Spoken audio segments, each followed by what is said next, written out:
È stato sicuramente emozionante, perché comunque un tuffo nel passato, passati 35 anni.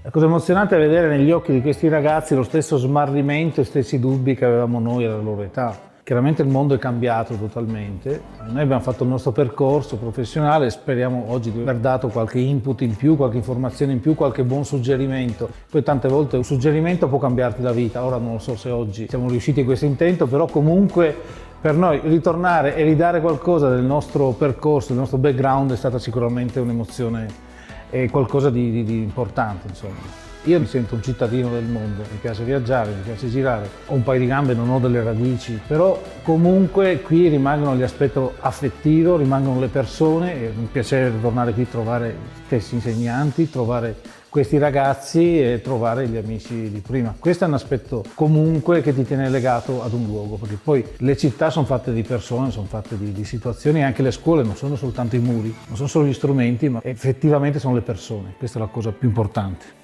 Sicuramente c'è ancora della soggezione nel parlare con i professori di un tempo e rimaniamo sempre studenti nonostante l'età.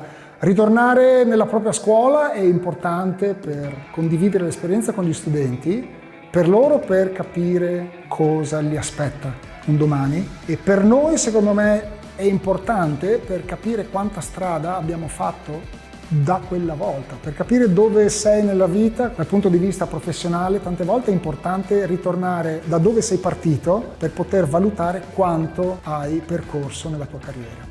Il Made in Italy, da che lavoro a Londra, è sempre stato visto come un sigillo di qualità.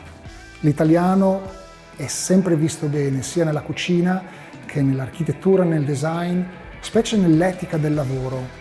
Quello che va portato avanti e va insegnato a questi ragazzi è il Made by an Italian, che vuol dire che se l'ho fatto io da italiano ci ho messo il cuore, ci ho messo l'etica, ci ho messo quello che a me sta caro e si valorizza nel prodotto e nella qualità del prodotto che andrò a dare al committente o al mercato, qualunque sia.